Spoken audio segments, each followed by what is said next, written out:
Assalamualaikum warahmatullahi wabarakatuh. Perkenalkan, nama saya Nurantia Sinta, saya dari kelompok 6. Di sini saya akan menjelaskan mengenai chapter 8, yaitu Care of the Woman with Reproductive Health Needs, Reproductive Health Problems, atau perawatan wanita dengan kebutuhan kesehatan reproduksi mengenai masalah kesehatan reproduksi. Di sini ada mamogram abnormal.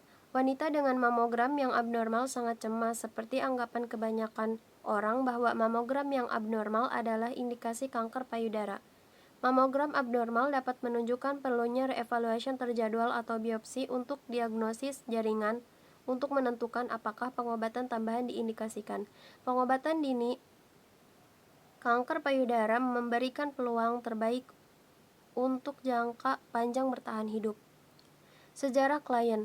Komponen sejarah yang perlu dipertimbangkan yaitu riwayat OB atau JYN, status menstruasi saat ini, JP, usia saat kelahiran pertama, metode pemberian makan bayi, riwayat payudara, gejala saat ini, jika ada, kapan dimulai, seberapa lama durasinya, dan seberapa tingkat keparahannya. Sejarah keluarga. Dalam keluarga, adakah yang memiliki riwayat penyakit kanker payudara atau kanker ovarium atau penyakit payudara jinak? Lakukan screening untuk faktor resiko kanker payudara. Pemeriksaan fisik.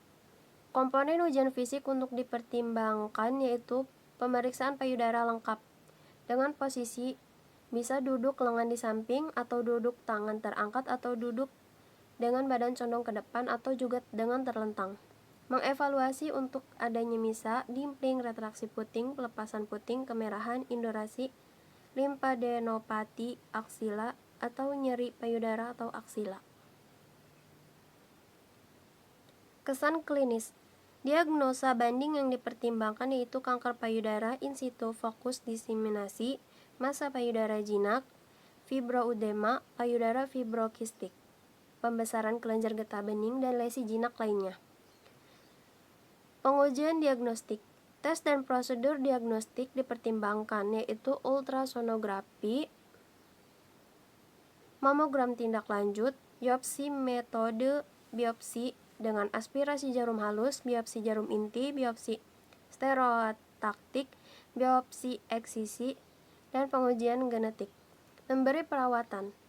Tindakan terapi untuk dipertimbangkan yaitu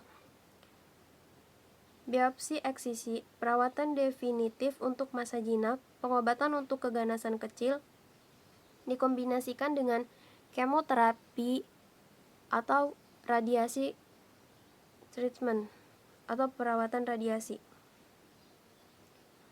Perawatan kanker, operasi, radikal yang dimodifikasi, evaluasi simpul aksila dengan node sentinel, diseksi simpul aksila, terapi medis, perawatan dengan perawatan radiasi atau kemoterapi, dan pencegahan dengan tamoxifen. Memberikan perawatan. Tindakan alternatif untuk dipertimbangkan yaitu terapi alternatif tidak boleh menggunakan tempat tindakan diagnostik.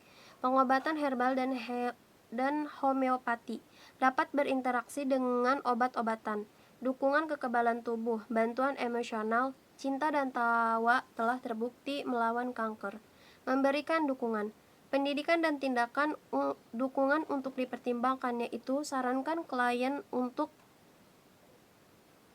screening yang tidak normal. Menyediakan informasi, memberikan waktu bagi klien untuk mengungkapkan kekhawatiran. Dengan diagnosis kanker, informasikan tentang sumber daya komunitas, jangkau pemulihan, masyarakat kanker Amerika, dan kelompok pendukung kanker. Perawatan lanjutan. Tindakan tindak lanjut untuk dipertimbangkan yaitu dokumen, koordinasikan rujukan, memberikan pendidikan klien untuk dukungan dan konseling untuk perawatan wanita yang baik. Praktik kolaboratif. Kriteria untuk dipertimbangkan untuk konsultasi atau rujukan yaitu layanan bedah atau perawatan payudara, hasil mamogram yang mencurigakan, evaluasi lesi, masa padat, pendapat kedua, sumber daya komunitas, pelayanan sosial, transportasi, penyuluhan, kelompok pendukung, dan untuk diagnosis atau perawatan di luar lingkup praktik bidan. Pap smear tidak normal. Pap smear pengingat cara yang paling efektif dan efisien untuk menyaring populasi wanita yang besar. Namun, berbahan dasar cairan sitologi menawarkan kesempatan untuk melakukan refleks pengujian HPV atau human papillomavirus jika hasil yang tidak bisa dikembalikan. Pengujian HPV berguna untuk menentukan klien mana membutuhkan tindak lanjut yang lebih agresif, tetapi terbatas nilai dengan hasil abnormal, selain abnormal sel dengan signifikansi yang tidak diketahui. Ketika ragu tentang interpretasi hasil pap, diskusi dengan laboratorium sitologi direkomendasikan. Sejarah klien. Komponen sejarah yang perlu dipertimbangkan yaitu periode menstruasi terakhir, berapa kali hamil dan melahirkan. Keadaan khusus seperti apakah klien sedang hamil atau klien seorang remaja atau klien seorang pasca menopause. Sejarah sebelumnya, apakah pernah melakukan pap smear abnormal, pengujian diagnostik atau perawatan. Sejarah seksual. Sejarah IMS seperti HPV atau HIV. Sejarah sosial, sejarah family, sejarah keluarga, riwayat kesehatan, faktor risiko untuk pap abnormal, dan gejala konsisten dengan kanker serviks. Pemeriksaan fisik. Komponen ujian fisik untuk dipertimbangkan yaitu pemeriksaan genitalia untuk HPV lesi dan visualisasi serviks dan berangkas vagina. Kesan klinis. Diagnosis banding yang perlu dipertimbangkan yaitu infeksi genital seperti cervicitis, vaginitis, IMS, trauma sitologi serviks yang tidak normal. Pengujian diagnostik. Tes dan prosedur diagnostik untuk dipertimbangkan yaitu sel atipikal dengan signifikansi yang tidak diketahui. Lalu SIL, evaluasi kolposkopi dengan mengidentifikasi lesi dengan biopsi terarah atau kuretase endoservix. HCIL, evaluasi koloskopi dengan mengidentifikasi lesi dengan tindakan biopsi pukulan yang diarahkan berdasarkan prosedur eksisi loop listrik biopsi atau kuretase endoservix. Pasien beresiko tinggi. Adanya peradangan,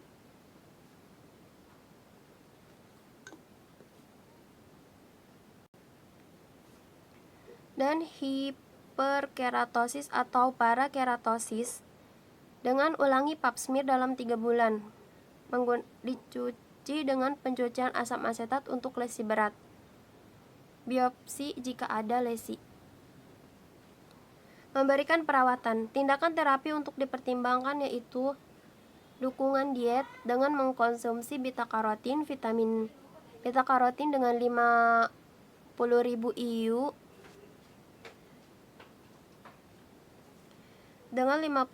IU dengan makanan. Vitamin C 1000-200 mg, vitamin E 400 IU setiap hari, asam folat 2 minggu setiap hari kali 3 bulan, kemudian 0,4 mg setiap hari, selenium 200 mg setiap hari, dan seng 30 mg setiap hari. Manajemen konservatif cocok untuk remaja dan klien menopause. Selanjutnya ada terapi ablasi dengan krioterapi atau laser dan terapi eksisi dengan prosedur LEEP atau kerucut pisau dingin. Memberikan perawatan. Tindakan alternatif untuk dipertimbangkan yaitu terapi alternatif bukan pengganti untuk evaluasi dan perawatan.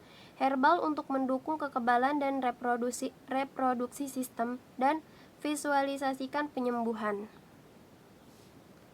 Memberikan dukungan. Pendidikan dan tindakan dukungan untuk dipertimbangkan yaitu dengan memberikan informasi mengenai penyakit serviks. Informasi tertulis lebih disukai. Artikan hasil pap abnormal. Informasi tentang opsi penguji diagnostik, tindakan pengobatan potensial, pentingnya dan jadwal untuk tindak lanjut, berhenti merokok, vitamin dan mineral yang direkomendasikan suplemen, praktek seksual yang aman. Perawatan lanjutan, tindakan tindak lanjut untuk dipertimbangkan yaitu dokumen, ulangi penyaringan seperti yang direkomendasikan oleh ASCCP.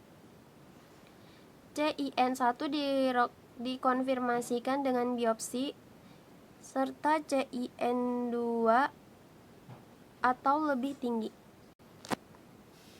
Praktik kolaboratif, kriteria untuk dipertimbangkan untuk konsultasi atau rujukan yaitu layanan OB atau JYN. Konfigurasi serviks yang tidak biasa atau penampilan seperti secara visual dengan palpasi dan dengan kolposkopi. Kolposkopi untuk lesi HCIL, evaluasi lesi AGUS, dan perawatan dengan lesi CIN serta keganasan.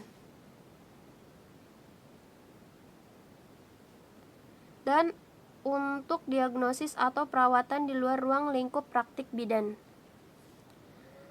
Selanjutnya ada amenorrea. Amenore primer didefinisikan sebagai tidak adanya mens pada seseorang wanita muda yang pada usia 14 tahun belum mulai mengembangkan karakteristik seks sekunder, atau yang pada usia 16 tahun atau lebih telah berkembang sekunder karakteristik seks.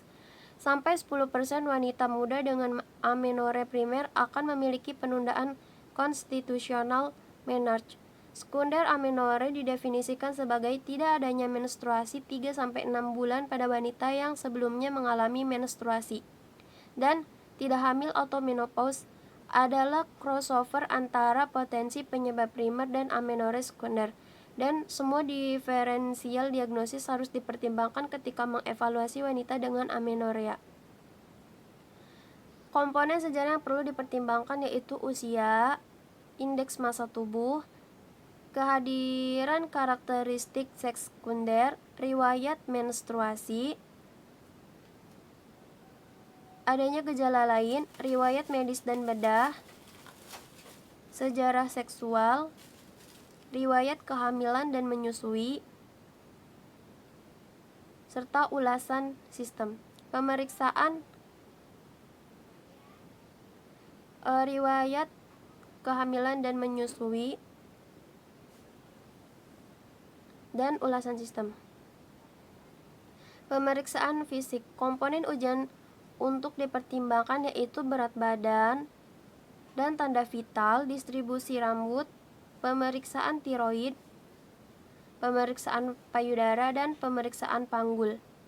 Kesan klinik, diagnosis banding untuk dipertimbangkan yaitu amenore karena kehamilan, penggunaan kontrasepsi hormon, perimenopause, tingkat pematangan konstitusional, anoreksi menyebabkan disfungsi hipotalamus, ketidakseimbangan atau kekurangan hormon, kelainan bawaan, dan faktor genetik. Pengujian diagnostik. Diagnostik dan prosedur untuk dipertimbangkan yaitu amenore sekunder, pertimbangkan progesteronetrial, karakteristik seks sekunder normal, peningkatan kadar prolaktin dapatkan dengan CT scan, tingkatkan prolaktin normal, mengevaluasi potensi untuk vagina dan serviks. Tidak ada karakteristik seks sekunder.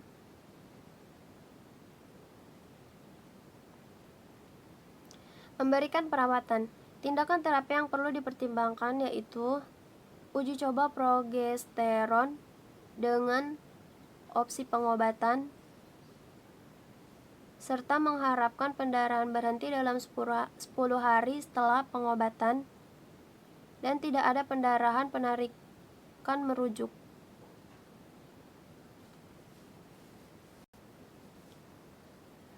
Rujuk untuk perawatan berdasarkan diagnosa kerja dengan ginekologi, endokrin, dan bawaan. Memberikan perawatan. Tindakan alternatif untuk dipertimbangkan yaitu obat herbal yang mendukung menstruasi seperti obat seperti teh daun raspberry merah, Donquetea, tidak untuk digunakan saat menyusui. Teh atau tinktur ubi liar, teh akar atau sirup kohos biru, gunakan selama 3 bulan, bahkan setelah siklus dilanjutkan. Setelah itu, lakukan akupuntur. Memberikan dukungan, pendidikan dan tindakan dukungan untuk dipertimbangkan, yaitu memberikan informasi sesuai usia.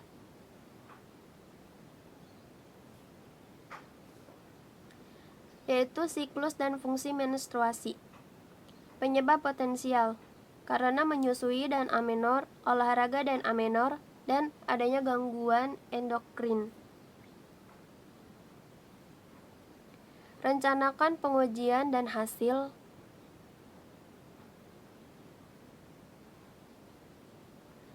Harap untuk perawatan.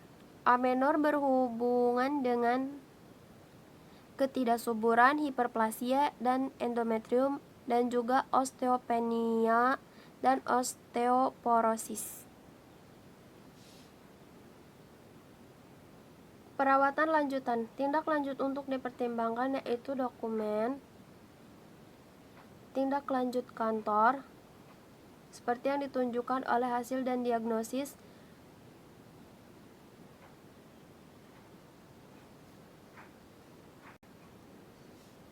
hasil tantangan progestin, penarikan positif berdarah dengan normal prolaktin dan TSH atau sama dengan anovulasi. Perdarahan negatif perlu dilakukan lebih lanjut bekerja. Untuk dukungan selama pemeriksaan GYN, seperti yang ditunjukkan untuk perawatan rutin. Praktik kolaboratif. Kriteria untuk dipertimbangkan untuk konsultasi atau rujukan yaitu layanan OB atau JYN atau ahli endokrin JYN. Amenorrhea primer, adanya anomali hasil lab abnormal. Amenorrhea sekunder, jika tidak ada pendarahan penarikan, mengikuti pendarahan penarikan, mengikuti layanan kesehatan mental, adanya gangguan makan, pelayanan sosial, bukti kekurangan gizi, untuk diagnosis atau perawatan di luar ruang lingkup praktik bidan.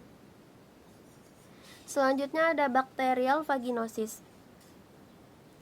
Vaginosis bakterial adalah masalah yang biasa terjadi. Ada kontroversi mengenai apakah bakteri vaginosis atau BV berkontribusi pada timbulnya prematur tenaga kerja. BV telah dikaitkan dengan infeksi mikoplasma latar belakang. BV dapat berkontribusi pada endometritis dan infeksi luka pasca operasi, mengikuti prosedur ginekologi. Banyak wanita yang mempertimbangkan semuanya infeksi vagina sebagai infeksi ragi dan dapat diobati sendiri dengan obat yang dijual bebas sebelumnya. Datang untuk evaluasi. Praktik budaya terkait dengan kebersihan genital dapat mempengaruhi perkembangan BV. Sejarah klien. Komponen sejarah yang perlu dipertimbangkan yaitu usia, GPLMP, onset dan durasi gejala, iritasi vulvoganial atau terbakar, adanya pemecatan, serta bau. Dan perawatan yang digunakan dan hasilnya. Riwayat OB atau JYN, BV terkait dengan kehilangan kehamilan dini atau keguguran, atau persalinan prematur atau endometritis, serta IMS, praktik seksual, penggunaan praktik seksual dan metode pengendalian kelahiran, serta riwayat kesehatan. Pemeriksaan fisik. Komponen ujian fisik untuk dipertimbangkan yaitu pemeriksaan genital dan koleksi spesimen. Kesan klinis. Diagnosis banding yang dipertimbangkan yaitu vaginosis bakteri, vaginosis candida, cervicitis kronis, kanker serviks, lembaga asing, chlamydia, gonore, dan mycoplasma. Pengujian diagnostik. Tes dan prosedur diagnostik untuk dipertimbangkan yaitu persiapan basa dan nodagram. Memberikan perawatan. Tindakan terapi untuk dipertimbangkan yaitu metronidazol, seleosin, ampicillin, dan amoxicillin. Memberikan perawatan. Tindakan alternatif untuk dipertimbangkan yaitu kapsul asam borat, suppositoria vagina bawang putih, dan pengobatan homeopati. Memberikan dukungan. Pendidikan dan tindakan dukungan untuk dipertimbangkan yaitu tinjau keberhasilan genital, memberikan informasi tentang BP. Perawatan lanjutan. Tindak lanjut untuk dipertimbangkan yaitu dokumen. Jika gejalanya berulang atau bertahan, pertimbangkan pengujian untuk chlamydia dan atau mycoplasma. Rawat pasangan dan retret pasien. Diagnosa selama kehamilan. Evaluasi kembali pada 28-30 minggu. Menilai tanda-tanda persalinan prematur, endometritis postpartum, infeksi, luka pasca persalinan. Praktik kolaboratif. Kriteria untuk dipertimbangkan untuk konsultasi atau rujukan yaitu layanan OB atau JYN. Untuk vaginitis atau tidak responsif. Untuk persalinan prematur. Untuk diagnosis atau perawatan di luar ruang lingkup praktik bidan. Masa payudara. Setiap masa payudara harus dianggap mencurigakan karena kanker payudara terbukti. Karena kanker payudara adalah yang penyebab kematian kedua pada wanita setelah kanker paru-paru. Dan itu adalah yang utama penyebab kematian terkait kanker pada wanita berusia 35 sampai 54. Hingga 80% wanita yang mengembangkan payudara kanker tidak memiliki faktor risiko kanker payudara. Kehamilan tidak mengecualikan kanker payudara dari diagnosis banding karena 2% dari semua kanker payudara ada didiagnosis selama kehamilan. Sejarah klien. Komponen sejarah yang perlu dipertimbangkan yaitu usia, GP, LMP, dan status menstruasi, lokasi dan timbulnya gejala, mamografi sebelumnya, faktor risiko, kondisi payudara sebelumnya atau saat ini, serta kebiasaan dan teknik pemeriksaan payudara sendiri. Pemeriksaan fisik. Komponen ujian fisik untuk dipertimbangkan yaitu pemeriksaan payudara lengkap, duduk dan terlentang, temukan visualisasi, bekas luka, temuan massa yang teraba. Kesan klinis. Diagnosis banding yang dipertimbangkan yaitu massa payudara jinak dan kanker payudara. Pengujian diagnostik. Tes dan prosedur diagnostik untuk dipertimbangkan yaitu mamogram, ultrasonografi, biopsi, dan screening genetik. Memberikan perawatan. Tindakan terapi untuk dipertimbangkan yaitu masa kistik, abses, karakteristik ganas atau premaglina lesi,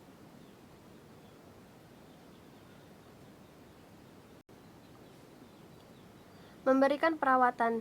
Tindakan alternatif untuk dipertimbangkan yaitu tindakan alternatif bukanlah pengganti untuk evaluasi dan perawatan yang cepat. Kurangi atau hilangkan. Tingkatkan asupan vitamin. Rekomendasikan diet. Perawatan homeopati untuk payudara, fibrokistik, ketidaknyamanan. Obat homeopati untuk kista, kanker payudara.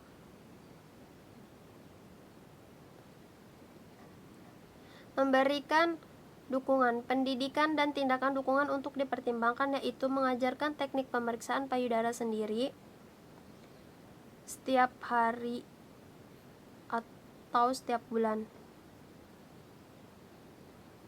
Memberikan informasi terkait diagnosis kerja dan pilihan berdasarkan informasi.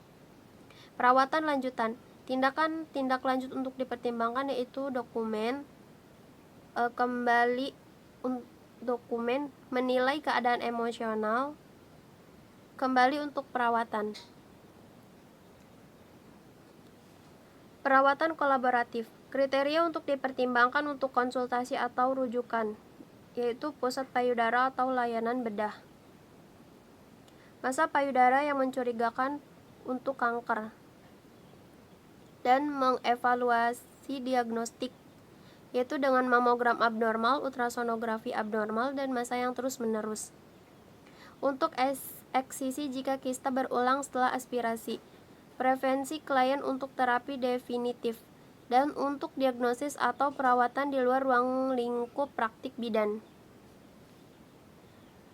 Selanjutnya ada klamidia. Klamidia tetap menjadi infeksi menular seksual yang paling umum di Amerika Serikat. Dengan wanita, klamidia infeksi dapat hadir dengan gejala yang berkisar dari PID asimptomik ke fulminan. Klamidia infeksi dapat menyebabkan atau berkontribusi pada tabung yang tersumbat, infertilisasi, nyeri panggul persisten, kehamilan ektopik, persalinan prematur, atau pecahnya membran dan neonatal konjungtivitis dan atau trakoma. Klamidia dan gonore atau infeksi menular seksual lainnya seringkali hidup berdampingan. Sejarah klien, komponen sejarah yang perlu dipertimbangkan yaitu JP, LMP, onset, durasi, dan jenis gejala kehamilan. Sejarah seksual, riwayat kesehatan, sejarah sosial, dan ROS.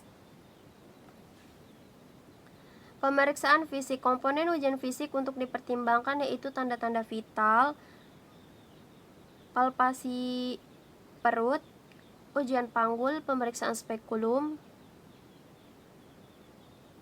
Kesan klinis, diagnosis banding yang dipertimbangkan yaitu klamidia, gonore, PID, vaginitis, cervicitis, kanker serviks, kehamilan ektopik, nyeri ligamentum bulat, kista ovarium, radang usus buntu. Pengujian diagnostik, tes dan prosedur diagnostik untuk dipertimbangkan yaitu usap serviks untuk klamidia dan gonore. Pemasangan basa di vagina, tes kehamilan serum atau urin, dan pengujian serum untuk HIV, hepatitis B, dan sistitis. Memberikan perawatan, tindakan terapi untuk dipertimbangkan yaitu lepas IUD jika ada, obat klien tidak hamil, obat klien ibu hamil. Memberikan perawatan, tindakan alternatif untuk dipertimbangkan yaitu tindakan alternatif bukanlah pengganti atau terapi antibiotik. Lakukan diet seimbang, gunakan obat herbal atau homeopati untuk meningkatkan kekebalan tubuh, serta acidopilus untuk mengimbang efek antibiotik pada usus. Memberi dukungan, pendidikan dan tindakan dukungan untuk dipertimbangkan yaitu berikan informasi mengenai penyebab infeksi dan penularan, dan instruksikan obat. Perawatan lanjutan, tindak lanjut untuk dipertimbangkan yaitu dokumen, kembali ke kantor atau klinik, dan menilai klien postpartum dan bayi baru lahir. Praktik kolaboratif, kriteria untuk dipertimbangkan untuk konsultasi atau rujukan yaitu layanan OB atau JYN, layanan pediatrik, dan untuk diagnosis atau perawatan di luar ruang lingkup praktik bidan. Selanjutnya ada kolposkopi.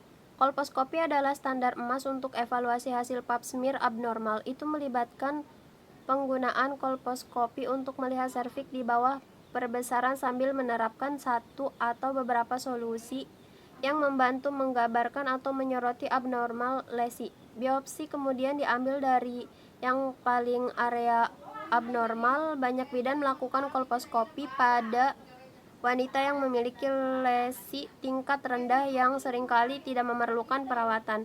Ada proses pendidikan dan pelatihan yang signifikan yang diperlukan untuk menjadi ahli kolposkopi yang terampil. Sejarah klien. Komponen sejarah yang perlu dipertimbangkan yaitu usia, JP, LMP, metode pengendalian kelahiran, indikasi untuk kolposkopi, sejarah JYN, sejarah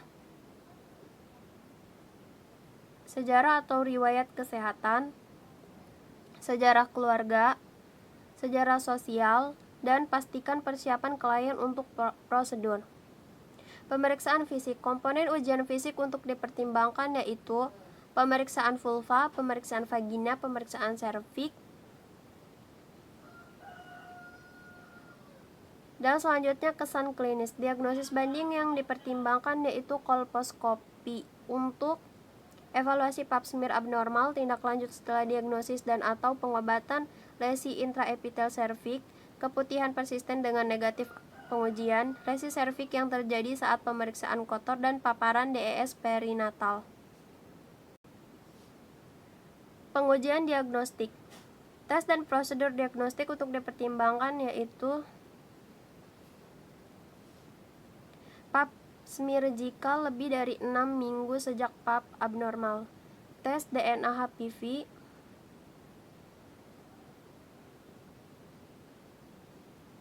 dan pengujian IMS serta riwayat klien. Memberikan perawatan.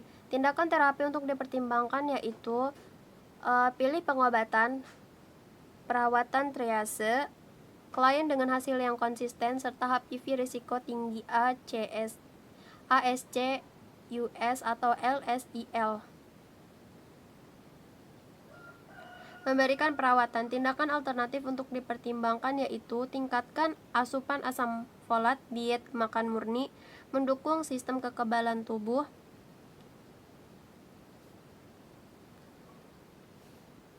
dan mendukung sistem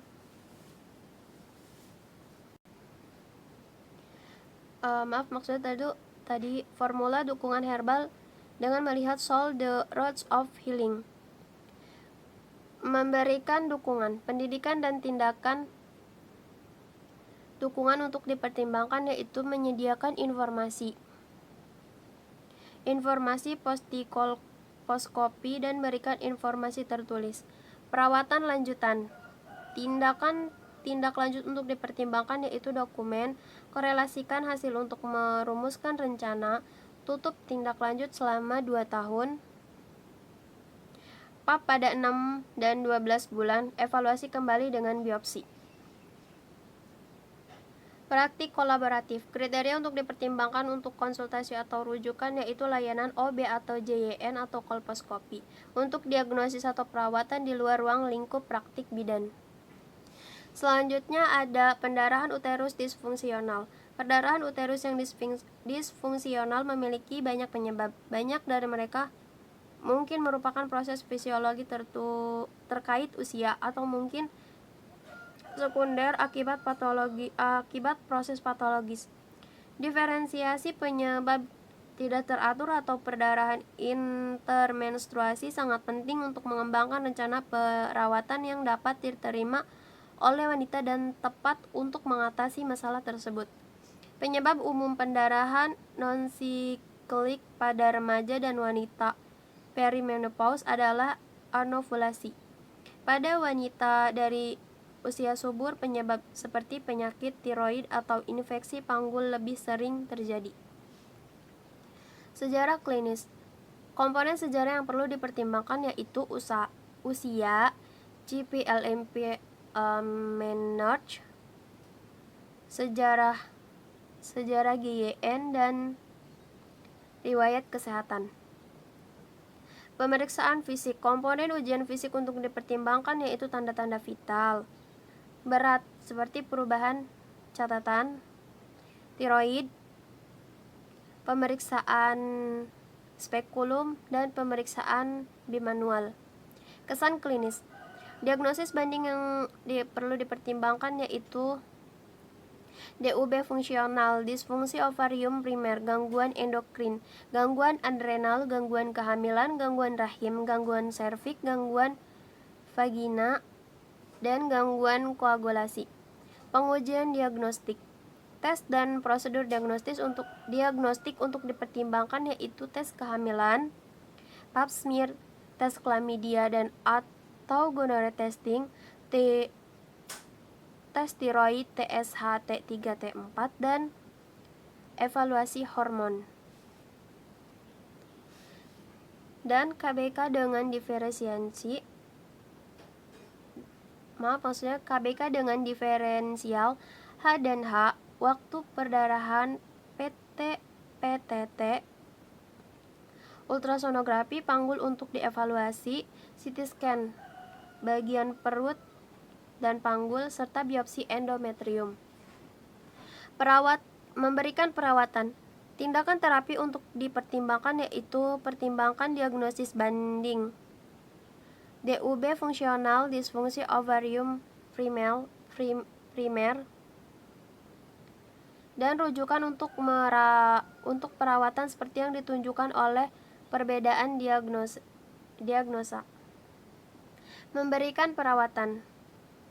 Tindakan alternatif untuk dipertimbangkan yaitu mengurangi stres, meminum obat herbal, dan makan makanan yang mengandung zat besi untuk mengobati anemia. Memberikan dukungan. Pendidikan dan tindakan dukungan untuk dipertimbangkan yaitu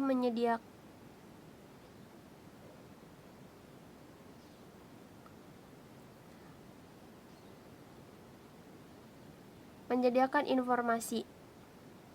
Praktik kolaboratif. Kriteria untuk dipertimbangkan untuk konsultasi atau rujukan yaitu dengan layanan OBGYN dengan diagnosis kanker atau prakanker kondisi DUB di hadapan fibroid, kehamilan, anomalia kongenital, gigih dan progresif, tidak responsif terhadap herbal atau hormon terapi, penyebab endokrin atau sistemik, dan penyebab tidak diketahui. Untuk diagnosa atau perawatan di luar ruang lingkup praktik bidan. Selanjutnya ada dysmenorrhea. Periode menyakitkan mungkin fungsional atau mungkin disebabkan oleh endometriosis, infeksi atau pembesaran fibroid. Ketika dysmenorrhea tidak menanggapi pengobatan, evaluasi untuk endometriosis harus dipertimbangkan. Rasa sakit endometriosis sering dimulai sebelum menstruasi, tidak seperti nyeri fisiologis yang disebabkan oleh kontraksi uterus mengusir aliran menstruasi. Rasa sakit dengan menstruasi sering disertai dengan berat aliran, sakit kepala, diare, dan gejala lainnya, dan dapat menyebabkan perempuan kehilangan semangat kerja atau membatasi mereka dalam kemampuan untuk merawat diri sendiri atau keluarga mereka, serta harus cermat. Investigasi terhadap masalah umum ini dapat menyebabkan opsi untuk pemulihan atau penurunan gejala. Sejarah klien. Komponen sejarah yang perlu dipertimbangkan yaitu usia, biasa terjadi pada wanita lebih dari 20 tahun, riwayat OBGYN, riwayat medis atau bedah, kondisi kesehatan, dan sejarah keluarga. Pemeriksaan fisik. Komponen ujian fisik untuk dipertimbangkan yaitu tanda-tanda vital, BMI, palpasi perut, ujian panggul atau pemeriksaan panggul atau pemeriksaan pemeriksaan rektal. Kesan klinis. Diagnosis banding yang dipertimbangkan yaitu dysmenorrhea fungsional, endometriosis, PID, anomali panggul, tumor panggul misalkan fibroid, prolaps panggul, PMS, disfungsi atau infeksi saluran kemih, dan gangguan atau penyakit usus. Pengujian diagnostik. Tes dan prosedur diagnostis untuk dipertimbangkan yaitu PAP, tes klamidia atau gonore, urinalisis, kotoran darah samar setelah pemeriksaan rektal, dan ultrasonografi panggul berdasarkan temuan pemeriksaan panggul. Memberikan perawatan. Tindakan terapi untuk dipertimbangkan yaitu disminor fungsional, endometriosis yang dicurigai, dan diagnosis lain, evaluasi dan obati dengan sesuai. Memberikan perawatan. Tindakan alternatif untuk dipertimbangkan yaitu panas ke perut, diet seimbang, olahraga keras untuk melepaskan endorfin, serta mengkonsumsi obat herbal. Memberikan dukungan. Pendidikan dan tindakan dukungan untuk dipertimbangkan yaitu berikan informasi yang sesuai usia, serta validasi masalah klien. Perawatan lanjutan. Tindakan tindak lanjut untuk dipertimbangkan yaitu dokumen, dan setelah perawatan untuk mengevaluasi aktivitas, dan kembali untuk perawatan. Praktik kolaboratif. Kriteria untuk dipertimbangkan untuk konsultasi atau rujukan yaitu layanan OBGYN, dan untuk diagnosis atau perawatan di luar ruang lingkup praktik bidan. Sekian presentasi dari saya, kurang lebihnya mohon maaf. Wassalamualaikum warahmatullahi wabarakatuh.